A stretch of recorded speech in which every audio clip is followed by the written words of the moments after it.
like to show you that we are actually moving to the cloud. It's not news, but this is from our most recent European Cloud Week survey of more than 900 respondents, showing you how the budgets are moving towards the cloud.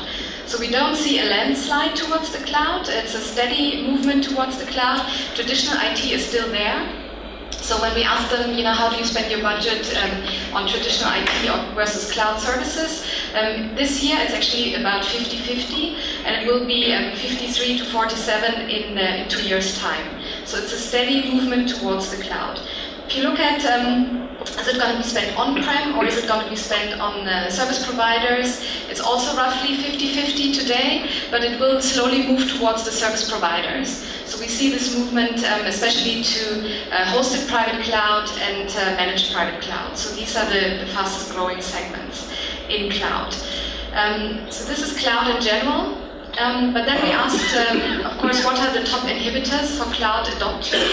And no surprises here either. Security has always been at the top of the list whenever we asked about inhibitors for cloud. But interestingly, it's both for the public cloud and for the hosted private cloud.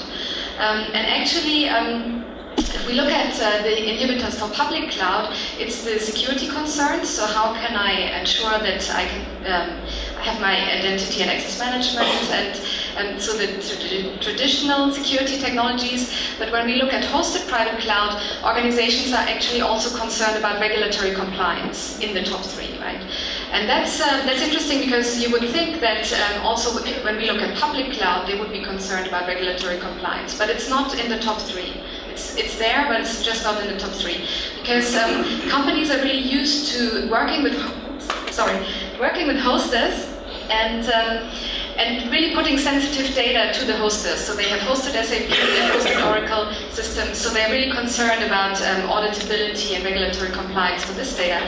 Whereas in the public cloud, I think they make the decision before they move to the public cloud, is this sensitive data and are we allowed to put it in the cloud? So it's a slightly different situation here.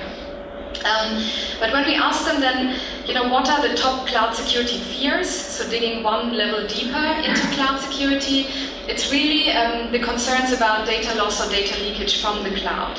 Because they find that if they give their data to a public cloud provider, they are not sure, what kind of personnel they are employing and what their security measures are. So data loss is really the biggest concern from the cloud. But then already second, it's about identity and access management, because how can they create this comprehensive chain of identity and access management from their on-premise assets all the way to the public cloud, and maybe including also some hosted or managed services. So how can they have a chain that's robust for identity across the whole line of all the IT deployment models?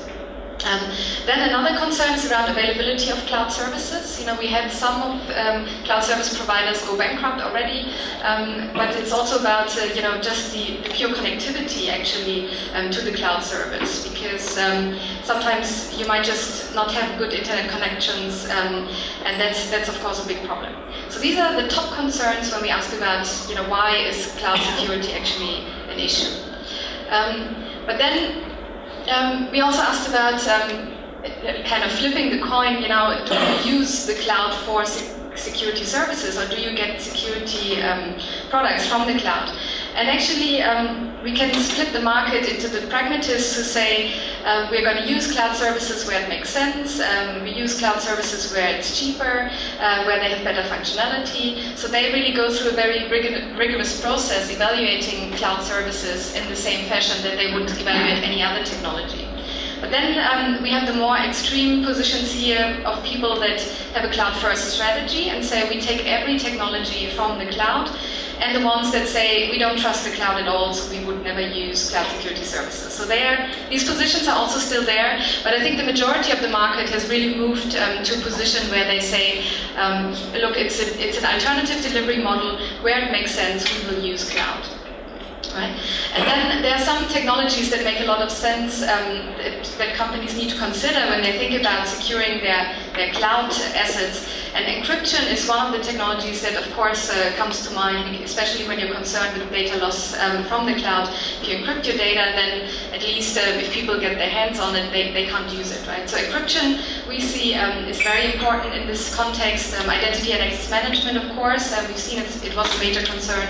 And then we have cloud access security brokerage as one of the new technologies that are really important and that secure the way between your on-premise assets and your cloud assets. And if you have any questions on that topic, we have a security team here who will tell you all about it. But if you want to be successful about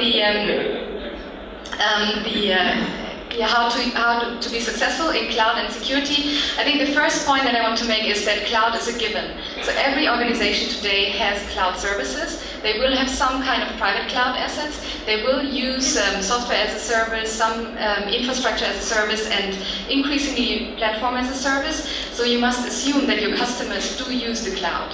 So I would really recommend that you make cloud security part of every discussion. How can you extend the cloud the security framework that you have built for on-prem to the cloud? Because that's a question that every organization is considering, right? And they don't want to have point solutions. They don't want to have a very strong security for their on-prem assets and then some patchy connection to the cloud. They want one holistic framework for security. So you really have to demonstrate your capabilities in the cloud, and that's both for the security side, but also for the compliance side, because every infrastructure today has elements of cloud in it. And then, so the key part that we are seeing is that organizations are moving to the hybrid cloud. It started last year, and we see a massive move to hybrid cloud solutions this year.